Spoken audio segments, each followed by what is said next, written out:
Yes, salut à toutes et à tous, c'est Motor Blue. On se retrouve pour cette nouvelle vidéo donc consacrée au test de la Yamaha MT-125 de 2016, modèle que je possède depuis décembre 2016. Donc j'ai parcouru à peu près 3000 km, un peu plus maintenant, et que j'ai quand même pas mal roulé. Là actuellement elle a 4093 km, elle avait moins de 1000 km. Allez, on fait le test ensemble tout de suite.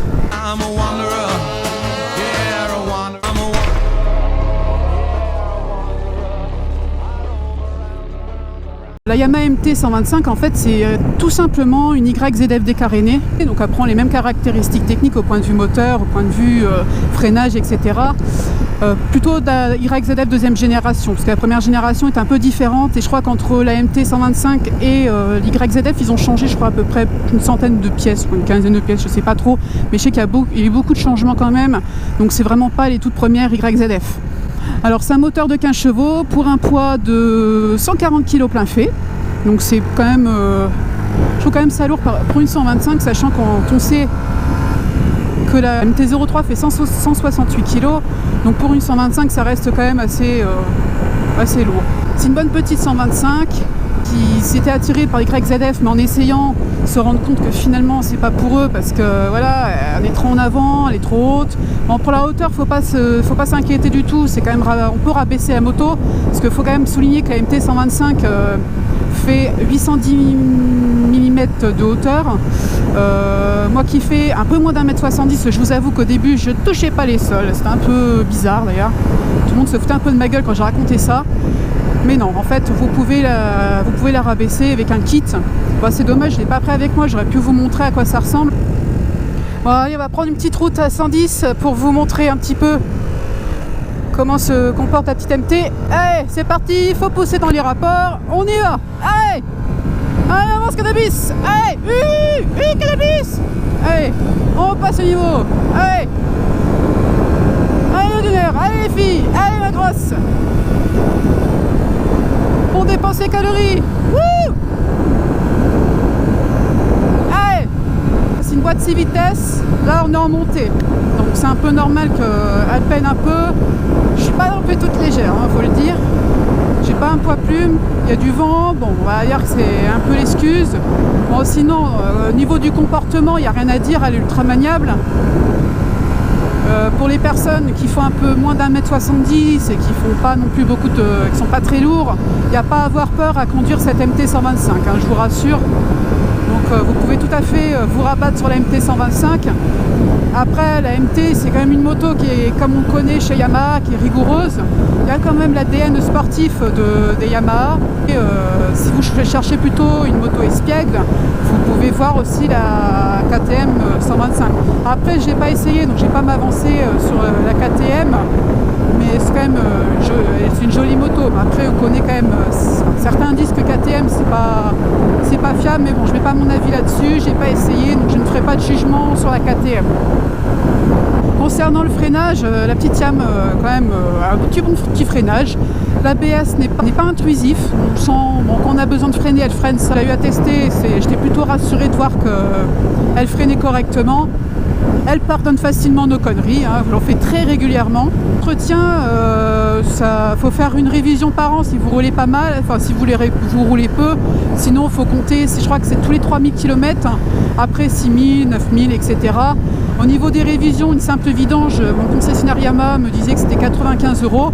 Donc si vous êtes possesseur de Yamaha MT-125, n'hésitez pas à me dire au niveau en commentaire le prix moyen que vous payez pour une révision. Mais bon, quand on voit des motos à 300 €, 200 €, bon, on peut se dire que ça reste quand même convenable. Au niveau assurance, donc pour quelqu'un qui a un permis B, donc comme moi, qui n'a pas de permis moto, qui n'a pas passé le permis A1, mais juste une validation en licence 125, il faut compter une quarantaine d'euros par mois en assurance. Bon, après pour les permis A1, je ne sais pas du tout, malheureusement je n'ai pas trouvé d'informations là-dessus. Donc si vraiment vous êtes déjà renseigné, n'hésitez pas à me mettre en commentaire le prix que vous payez en assurance, ça peut intéresser d'autres copains, hein. On est là, on est une communauté, on est là pour s'entraider. Le but du C, c'est aussi de partager les choses, de donner notre ressenti. Au niveau des suspensions, c'est plutôt convenable. Après à l'arrière, de toute façon je vais vous faire un duo, vous allez voir un peu le duo ce que ça donne. Alors le tableau de bord plutôt complet, donc on a un peu toutes les informations, on va pas s'éterniser là-dessus. Vous avez la conso, vous avez la jauge d'essence, la vitesse où vous roulez, le contour, il ressemble à ça. Voilà. Les contours est plutôt différent, je crois qu'entre le modèle 2014 et 2016, il y en a un que le graphique il part vers le haut et là il part vers la droite. Donc la température moteur, le neutre, les appels de phare. Les pleins phares, les appels de la commande d'appel de phare, infos pour faire défiler les infos qui sont ici. Donc en niveau consommation, moi je fais du 2 litres 1, donc en général vous pouvez monter jusqu'à 2 litres 5 à 2. Enfin, pour certaines personnes ça peut être un critère. On n'a pas les freins et l'embrayage réglable, vous savez, un peu comme sur les ER6N ou autres, où on peut régler un peu la distance de la poignée de frein ou de l'embrayage. Ça c'est dommage. Donc les rétroviseurs sont plutôt sympathiques, on voit bien dedans. La capacité du réservoir est à 11,9 litres il me semble. Yamaha ils ont pensé aux rayures. Ça permet d'avoir moins de rayures quand vous faites le plein. Donc ça évite de rayer son réservoir. C'est plutôt une texture un petit peu, je sais pas si vous verrez, mais un petit peu du plastique mat, un peu comme les tableaux de bord de voiture si vous préférez. La selle, on dirait un peu de l'Alcantara, mais bon, c'est très difficile à laver. Pour la laver, il faut utiliser un petit peu de toilette et de l'eau. Et au niveau de l'assise, on est plutôt bien assis. Il y a un petit truc qui va peut-être énerver certains. En tout cas, moi, ça me gonfle à un point pas possible. Mais vraiment. Hein. Je mets où mon bloc U, sincèrement. Avec la console ABS, je la mets où? Voilà, après, il faut trouver une petite astuce pour mettre son bloc U. Personnellement, j'en ai pas. Moi, c'est pas bien ce que je fais. Je le mets dans mon sac. Bon.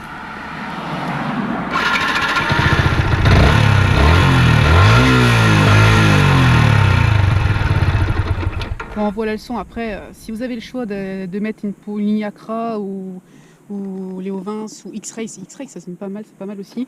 Bon, je suis pas de pub pour l'un ou pour l'autre, mais franchement, ce serait peut-être un peu mieux. Au moins, on vous entend, parce qu'on l'entend pas tellement, c'est pas très agréable. Alors, les repose-pieds sont en petit aluminium, donc c'est en aluminium, donc c'est plutôt correct. Bon, si je devais décrire un petit peu la finition de cette 125. Bah écoutez, c'est une bonne petite 125, c'est une 125 plutôt premium, donc l'objet du délit là, c'est un peu dégueulasse, les fils qui pendouillent. C'est vraiment dégueulasse. On est habitué par Yamaha d'avoir une bonne finition. Là, franchement, je suis pas fan. Et c'est la fin de cette vidéo. J'espère que cette vidéo t'aura plu et t'aura apporté les informations nécessaires que tu recherchais. Allez, roule protégé. Ciao, à bientôt pour la suite du test de la Yamaha MT125 partie 2 pour le test en duo. Allez, bye!